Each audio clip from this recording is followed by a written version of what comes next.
Good afternoon. If you speak Spanish, that's very important because it's buenos dias until noon, and then it's buenos tardes. And so, good afternoon. It's a pleasure and a privilege to be with you today and to be reflecting with you on some of the important lessons that we can learn from our past. In my line of work, most clergy, and you really can't say this about many things, but most clergy agree that churches primarily are not really so much buildings as they are people who meet in buildings. And so there is, in fact, a denomination called the Church of Christ that puts on their signs, they say, the Church of Christ meets here. And so Judaism, Islam, most world religions agree that the heart of the matter is the people who carry the faith. And certainly I think that's true of libraries, is that there's so much more to a library than the infrastructure or the buildings, although those are important, especially when you've got an extraordinary building like we do in St. Helena Island, you know. All the buildings in the Beaufort library system are extraordinary.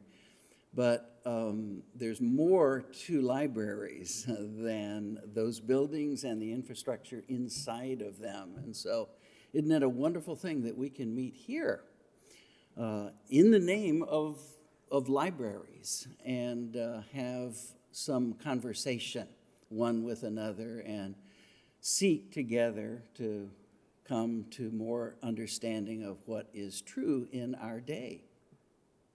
I think it's a remarkable thing. So I'm grateful for the Beaufort Library system and for hosting us today. My wife, Julie, as was mentioned, is a psychotherapist. And so when our children reached that age, and it's not really, I think, so much chronological as it is psychological. But that age, you know what I mean, when they're sort of beginning to think that they might be grown up. Julie used to call them during that stage, so that'd be like maybe late teens into the 20s. For most of us, it's the rest of our life, really. Julie would refer to them as practicing adults.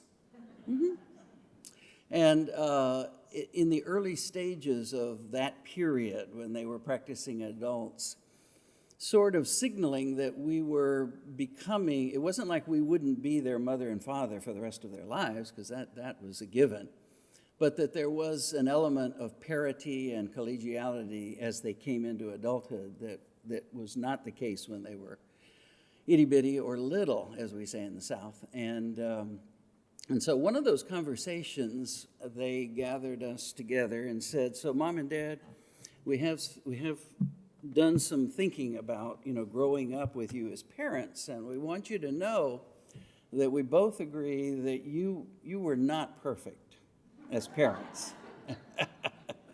And we don't even know what that would mean to have perfect parents, but we're going to say that you were not perfect parents, and you made a lot of mistakes, as did we, they said. But you did a few things right. All of a sudden, there's a pregnant pause as Julie and I were like, okay, now we want an example. And they said, one of the things that we believe you did right as parents was the vacations you took us on. Said they were so educational. And they taught us so much, and they were almost all on islands. And, we were with them, educational and all. And then when they said islands, we were like, really? And then we began to, how sometimes when something is very much a part of your life, you don't really think about it because it's always a part of your life. And so Julie and I had never really thought about the fact that we were drawn to islands. I mean, look where we've come in our retirement. We're in the Sea Islands. And as we talked with our children, we realized that indeed we have almost always gone on vacation to islands of one sort or another on the east and the west coast and in other countries. And then as time went by, she and I were talking and began to realize that there were some patterns in our family. And that particularly on my side of the family, my maternal grandparents had spent a good deal of time in Labrador and in Nova Scotia and then in Japan. Isn't Japan an island? Yeah. And ended up in Hilo, which is on the Big Island in Hawaii where the volcanoes are, and then ultimately in Honolulu. And as a matter of fact, they were living there on December 7th, 1941. So, clearly there was a pattern in the family of being drawn to islands. And so I think this talk today is emblematic of that truth. And that is that when we are trying to understand each other and ourselves, it is not a bad idea, generally speaking, to listen to the past and to listen to our ancestors and to take a look at what has gone before us so that we can better understand who we are and why we are who we are today. So I think at this moment I would want to simply say that sadly it's not unusual that we had yet another mass shooting this weekend in California, and 11 were killed, because I count the perpetrator, and I'm sure God counts the perpetrator as well as the victims. And so the flags across our country are flying at half-mast as you and I gather here to reflect upon the Second Amendment and the role of guns in our society. So I'm going to now invite you to join me for just a moment of silence in honor of the 11 who died.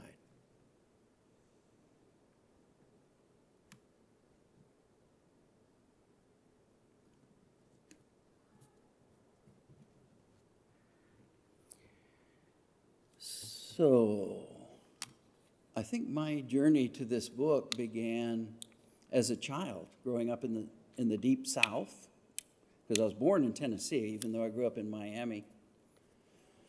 And as a child, I can remember very clearly registering. I didn't talk about it, but I registered it as a child, that when the grown-ups talked about guns, there was a peculiar intensity to the conversations that would ensue. And I didn't see or hear or experience that intensity when they were talking about fishing, let's say, or flower arranging. But when guns came up, there was a peculiar kind of intensity. And so even as a young child, I began to wonder,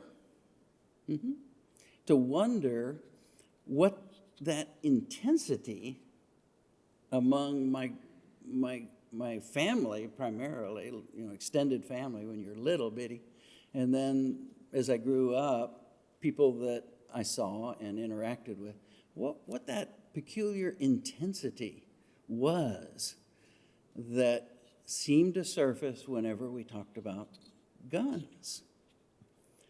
And so that became a conversation point for me over the years, and a point of exploration. Because as I grew up and got educated and traveled a bit, I began to see and to notice and to hear that intensity that would surface whenever we talked about guns as Americans, it just wasn't there when guns came up when I was in language school in Mexico. They had feelings about guns. Everybody has feelings about guns, but that peculiar intensity that Americans have when we talk about it wasn't there. And then as we traveled overseas and in many settings, I began to realize that intensity that by the time I was an adult, I realized had a lot to do with fear. That peculiar intensity that Americans evidence when they talk about guns is pretty unique to us. It's just not the same in other countries.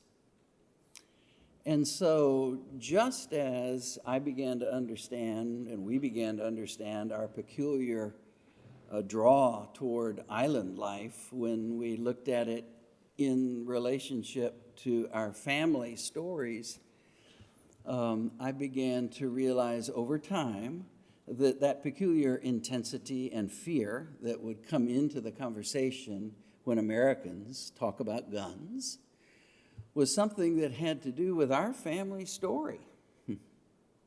But nobody really ever unlocked that family story for me in the way that I would describe as being almost like a revelation until I ran into Dr. Carol Anderson and her book, The Second, Race and Guns in a Fatally Unequal America. How's that for a non-provocative title?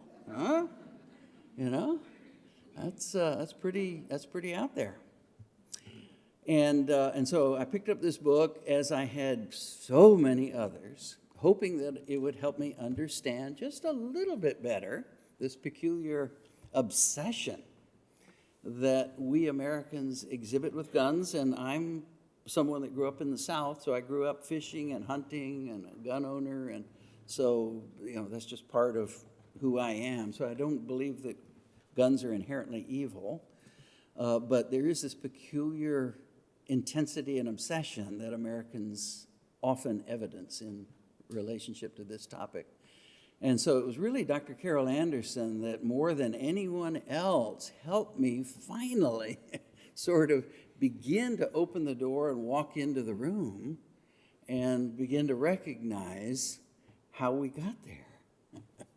And you may or may not have that experience as you encounter this subject, or if you were to read the book, but she certainly opened the door and invited me in, and I seem to have a better sense of how it is that our flags are at half-mast this morning, all across America, just like so many other Monday mornings in our past. So for her, it's all about history, and she spends a great deal of time laying the groundwork for the Constitutional Convention. You remember, maybe this would be a moment to let her voice be heard, because that might be one of the best things that I do this afternoon, is let you hear her voice. Because, it's a clear voice. It's not a strident. I don't experience it as strident. It's not a strident. This is where my library is now. I'm just fessing up because my wife, she has a little sense of economy. And so when I go buy a new book, if it's a physical book like this, then she says, oh, which book are you going to take to the library to donate so we have room for that in the house? So this is how I get around that, see? I have lots and lots of books on here that she may or may not even know about. Mm-hmm. Yeah. So really everything that I know is right here. Dr. Carol Anderson says, in 1776, in an act of incredible bravado, the rebels, that's us, penned and signed the Declaration of Independence.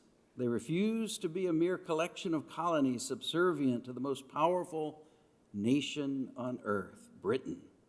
But after all the bold pronouncements and flowery language, hard, cold reality began setting in. And this is always what it comes down to, isn't it? How were they going to finance, much less fight, a full-scale war against a foe that was superior in manpower, in naval and army technology, and as some have argued, in seasoned military leaders? And so she goes on then to describe how the issue of taxation, which is also a topic that brings a great deal of emotional intensity in our country, how the issue of taxation came up as the patriots began to discuss, well, how are we going to raise the money to fight this war? And of course, you know, when you begin to talk about taxation, then sooner or later you've got to talk about a census, right? Because you've got to know who's out there. And so then they began to talk to the people of the colonies about taxation. And of course, the numbers became very important. And who are you going to count? And so, as you might well imagine, the issue of who we count and how we count was not something that everybody saw the same way. Because the majority of people living in South Carolina were slaves.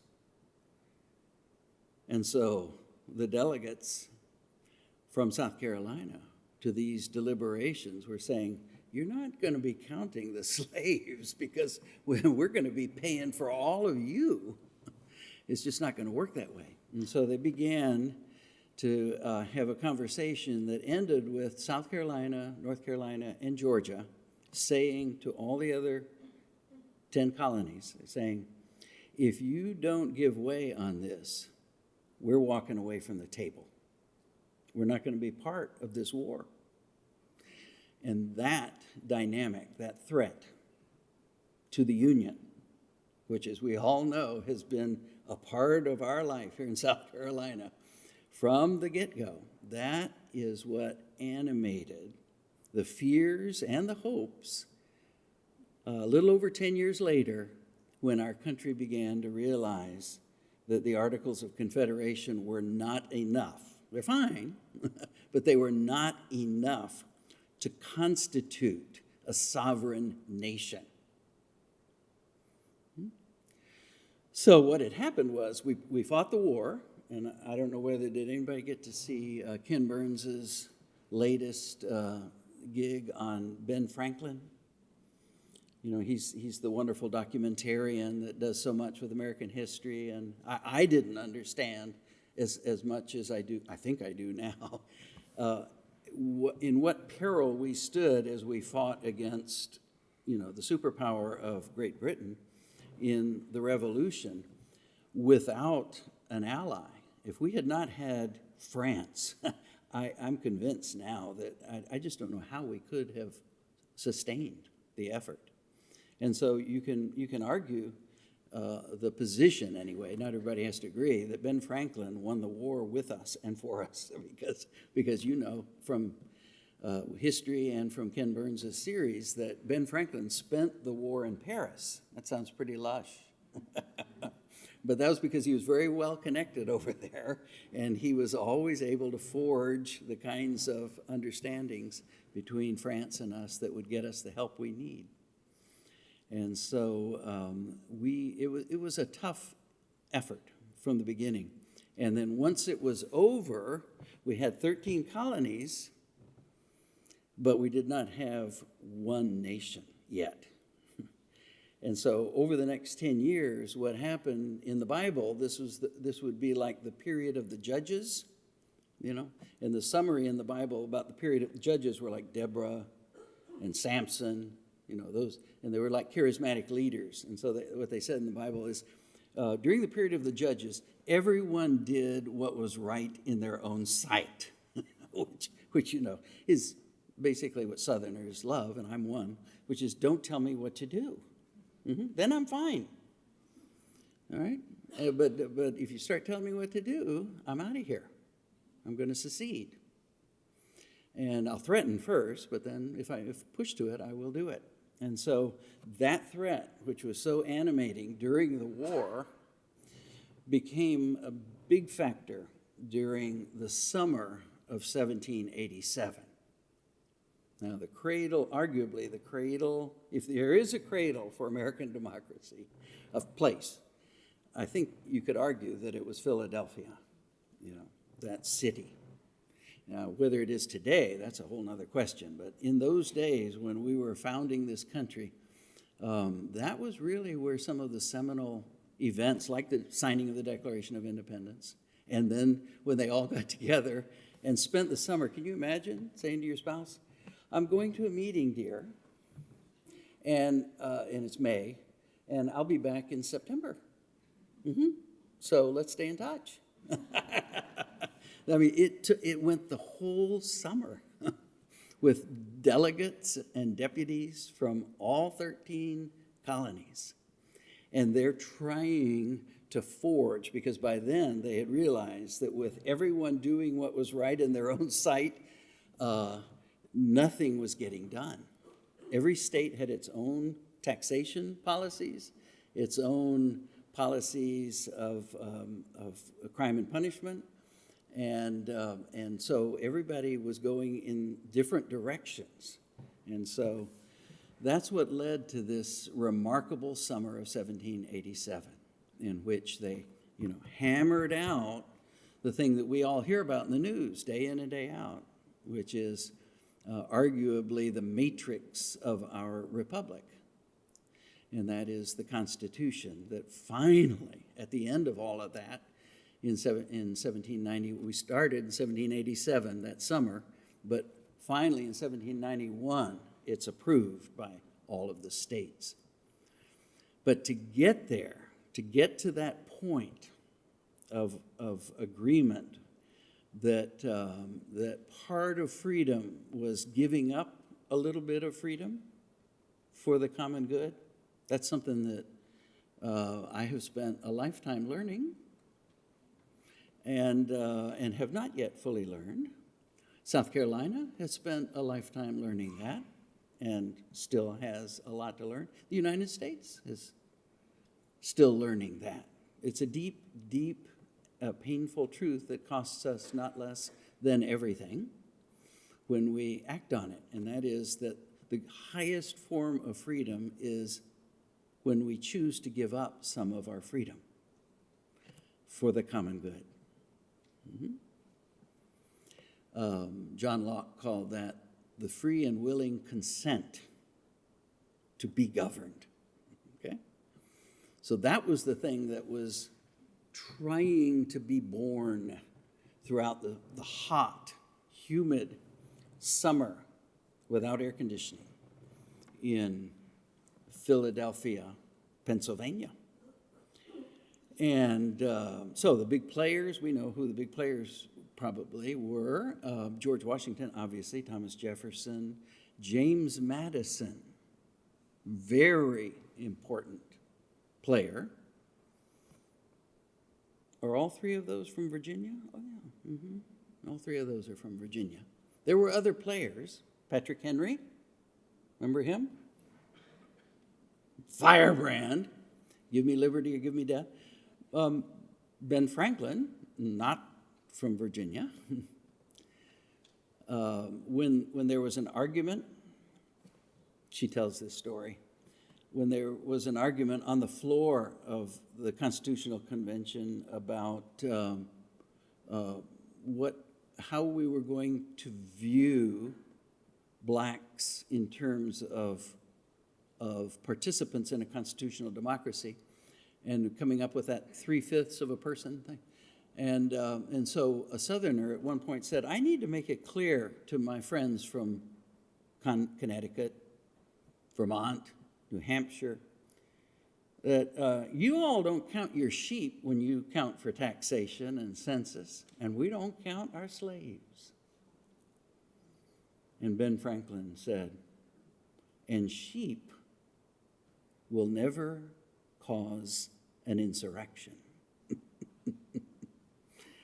So that was a big turning point, because the fear that I was sensing and that you have sensed, I'm sure, over time when Americans get together and begin to talk about guns, the fear has its roots, according to Dr. Anderson. And I'm here to tell you what she had to say.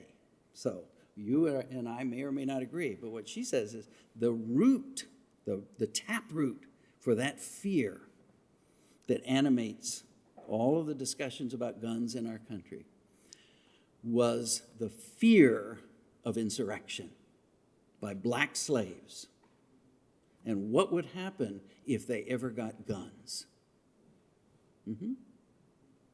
And so before 1776 and long before 1787, we had spent a great deal of time and effort and resources as colonies to prevent black people from ever getting access to firepower of any sort. There were laws, there were rules, and there were prohibitions at the state level, at the local level, in every colony that became the United States of America.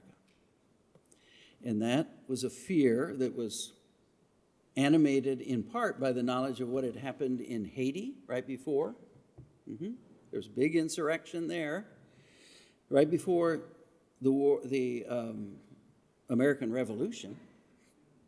But there had also been consistent uprisings in the colonies. You know, owners of slaves always said, you know, they're happy, we're taking good care of them, and that's all they're capable of anyway.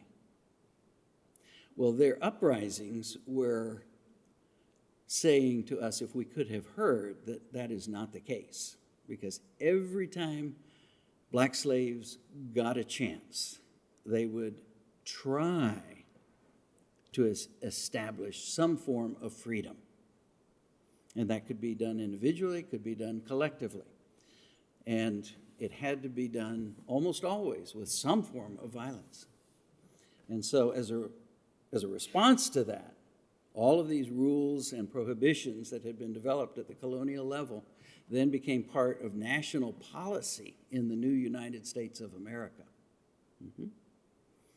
In order to prevent the uniquely American fear of black slaves rising up and creating violence in our midst and taking from us what we all feared, which would be our political tranquility, but also our prosperity. And so that fear of insurrection, have we heard that word? In the last few years, we've heard that word. That's a big word in the United States of America. So that fear of black slaves rising up is the reason that Wade Hampton, is that a name we recognize? Yeah. Former governor of the state of South Carolina, ran in, I think, 1786, 7, around in there. And he was pretty smart fellow. He ran for governor of all South Carolina, and he went all through South Carolina campaigning before he was elected, but it was a contested election. That's not a new thing, by the way. There were 2 separate assemblies for a period of time. Nobody knew who was governor because there was a big fight. But when he was running, he spoke all across the state. He would not speak in Beaufort County. He said, why would I come to Beaufort County? The blacks there are armed. And why were they armed? Well, now that we're a national park for Reconstruction, isn't that an exciting thing? We're learning that we were ground zero for slavery, so we were ground zero for emancipation, and we were ground zero for Reconstruction. And so the biggest element that followed upon the Emancipation Proclamation that was read not far from here, right? Under the oak tree. Yeah. It's really remarkable, our history. At least I'm finding it remarkable. Is that we began to discover that if you emancipate people, then they're going to make their own decisions. And so black people began to ask to be part of the Union Army in the Civil War, during the Civil War.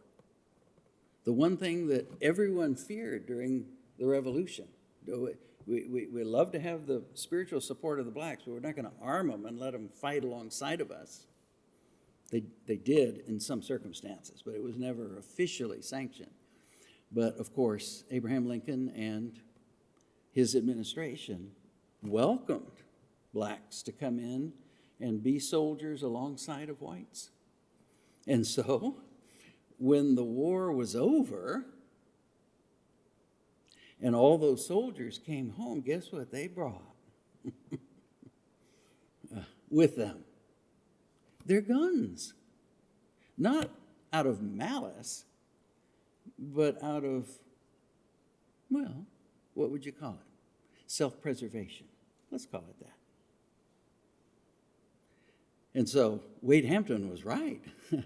The blacks in Beaufort County were armed in the sense that they had served their country and they had earned the right to bear arms.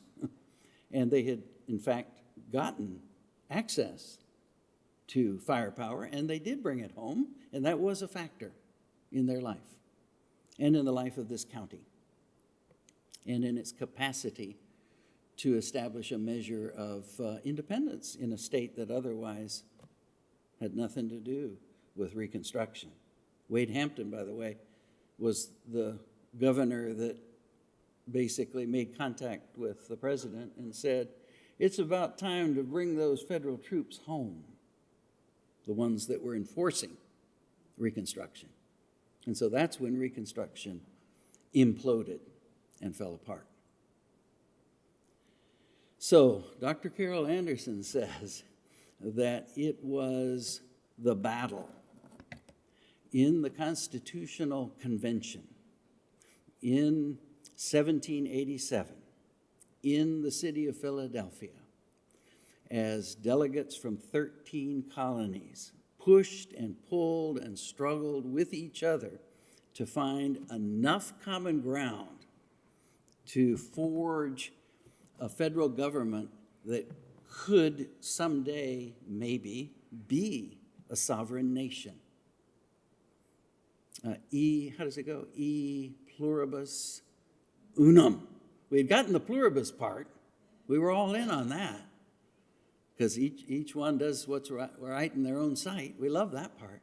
But the unum part, that's the hard one because then we have to give up a little bit of the freedom for the common good so that there can be a common good. And so she takes you through, in this wonderful book, she take us through the Constitutional Convention and showing the conversations that took place and the compromises that were made and how it came down in the end to Georgia, North Carolina, and South Carolina. Once again, just like it did before or during the Revolution, came down to those three states saying the only reason we are here, because we don't like this idea of federal government anyway, the only reason we're here is because we want the assurance that the Second Amendment will give us, that Wade Hampton will have his red shirts. That was his militia. As a candidate and then as a governor for enforcing laws that undid Reconstruction in South Carolina. Said, we want to have unconditional assurance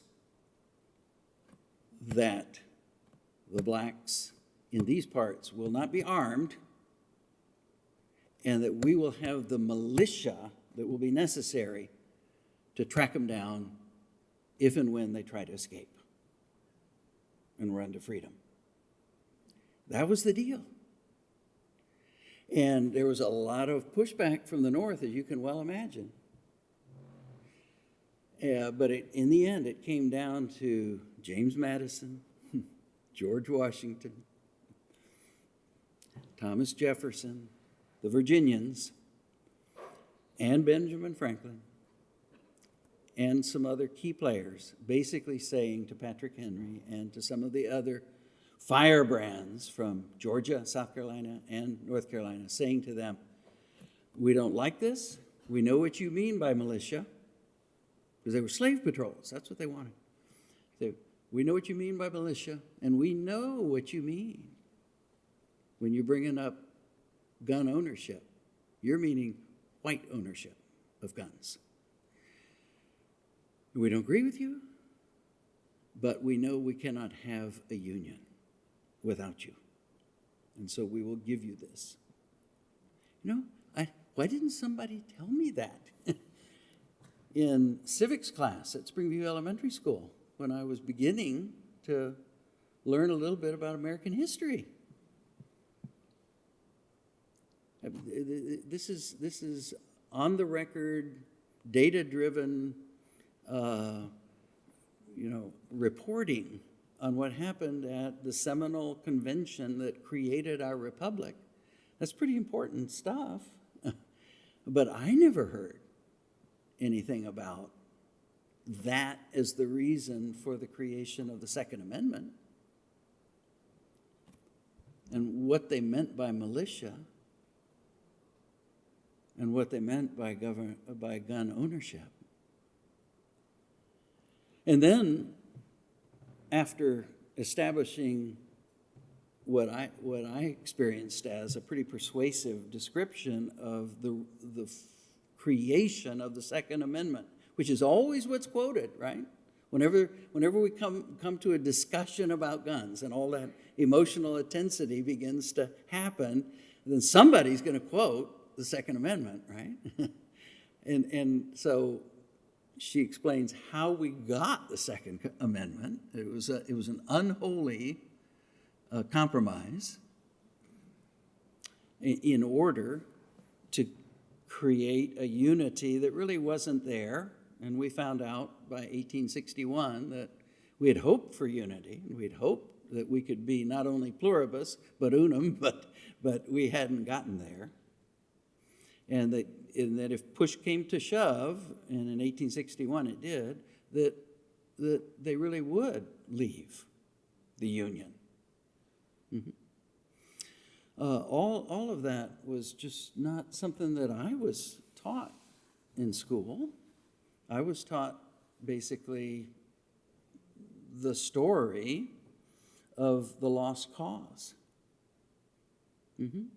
which is that, we had this wonderful cause of states' rights and local sovereignty and a wonderful way of life on the plantations, and we all rose up to defend that. And sadly, we were outnumbered. And so sadly, we lost. But because we were right, ultimately, we'll win. That's really what I was taught. That's the myth of the lost cause.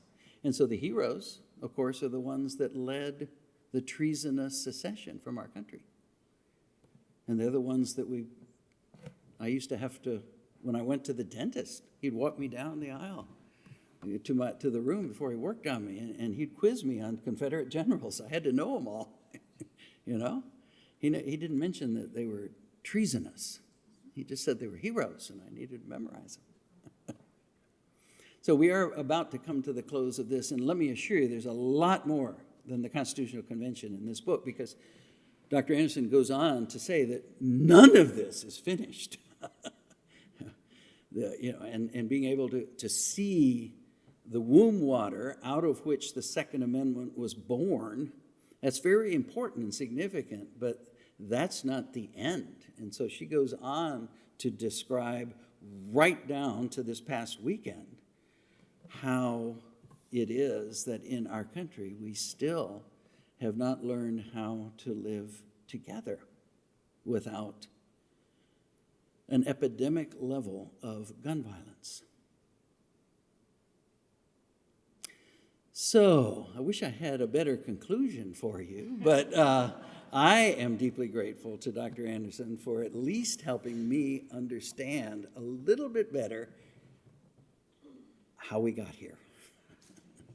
So, I think now we're going to maybe have a question and answer. We have time for questions.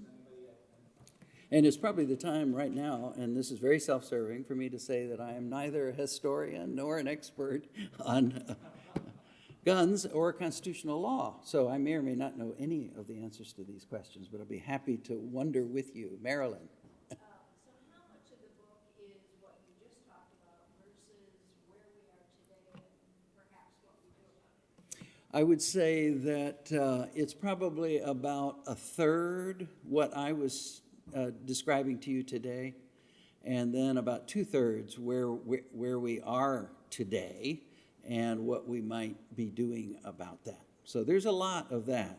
Dr. Anderson's at Emory University. And they don't have UGA, but it's a pretty decent institution over there in Georgia. And so she think about Georgia today. What a political landscape it is. Georgia was emblematic during the Revolution and during the Constitutional Convention, but they're emblematic today in some ways of who we are as a country.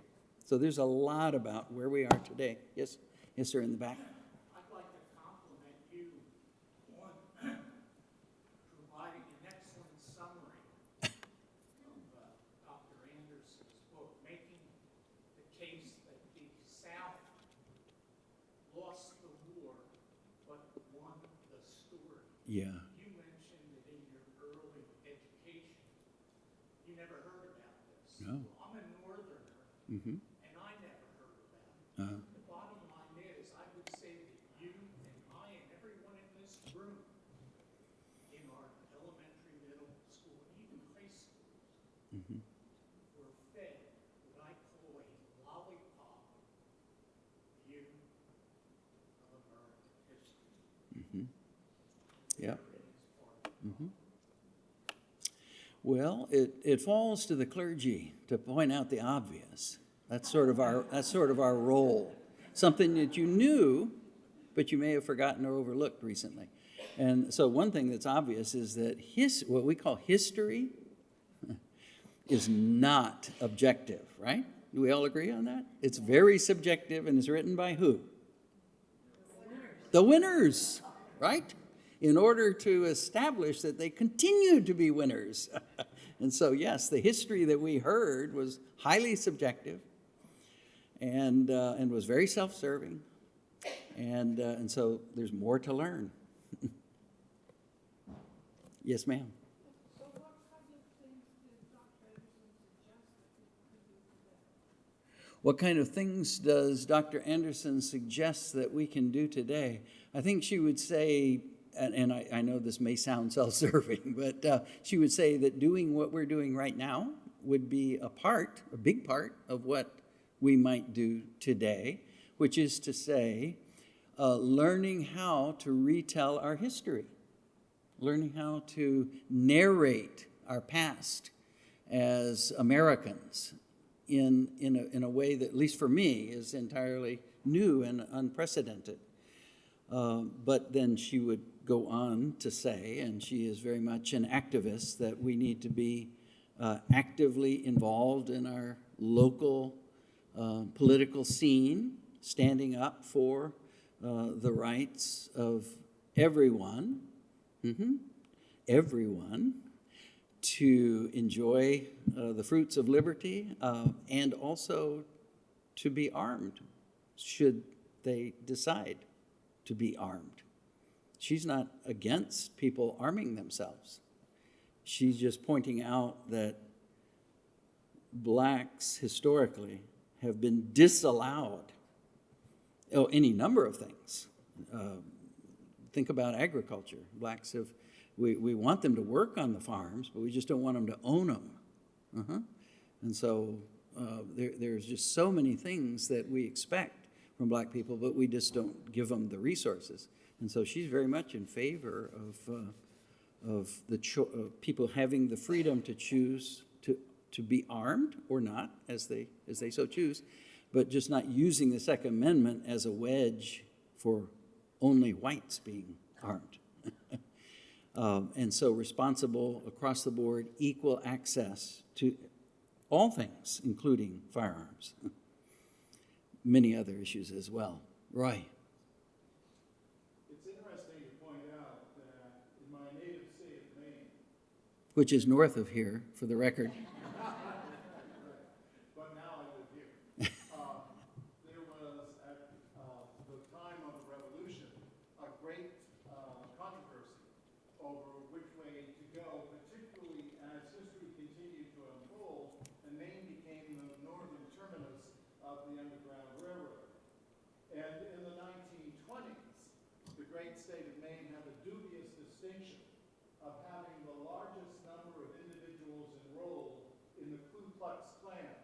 of any state in the country.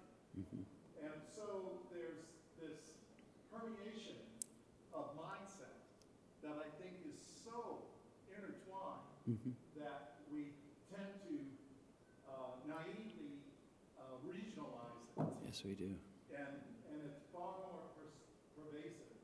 And I agree with you, John, that it's venues like this where we can talk with one another and discover our common points and our disagreements in a venue that promotes open thinking and understanding that we're all in this together.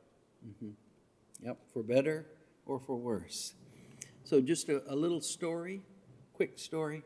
Remember, of course, the shooting in Charleston. And so I had just moved here, and it happened. And my son, Spencer, was with me. And so that night of the shooting in Charleston, I said, "So Spence, what can we do?" And he said, "Well, Dad, let's go to Charleston tomorrow and just visit the place." And so we did. We went to Charleston, and we witnessed the aftermath of that shooting. And it was, of course, tragic, but also hopeful, because I don't know whether you remember, but it was astonishing to the nation that there was so little violence in Charleston. My brother, who's a recovering politician, said that's because Charleston had the best mayor in America for 40 years. I was like, really? Okay, I didn't know that, but that's good to know. And so there was quite a bit of fallout, and I was a part of a dialogue here in Beaufort with the then mayor, Billy Kaiserling, a wonderful friend of mine, and chief of police and many others, and we were all talking together about how blacks and police can get along. And the chief of police, so it was maybe 30 people all talking together. And chief of police had what I thought was a brilliant idea. He said, why don't we have an open house at the police station so that people can come in and see that we're not, evil people. We're not out to hurt anyone. Just have an open house, a little social event. And every white person in the group said, including me, said, "That's a great idea. When do you want to?" I mean, we began to talk about how can we work that into your calendar, and slowly it began to dawn on me that every black person in the group was quiet. So finally, one of us asked, he said, it's kind of quiet over there, and so one person from that side of the table said, we will never come willingly into a police station, ever, under any circumstance. And that was a moment of revelation for me as a white person. And I think it was a revealing moment for most of us in the group, because there was some conversation that flowed from that. And all of a sudden, you begin to see the connection between the red shirts and the militia. I mean, when we talk about police patrols, think about the root of that word, slave patrols. That's what they were doing, was rounding up runaways. And that does not mean that we're against the police today, but we need to understand the connection. And the absence of trust there is not a surprise once we hear the historical connection.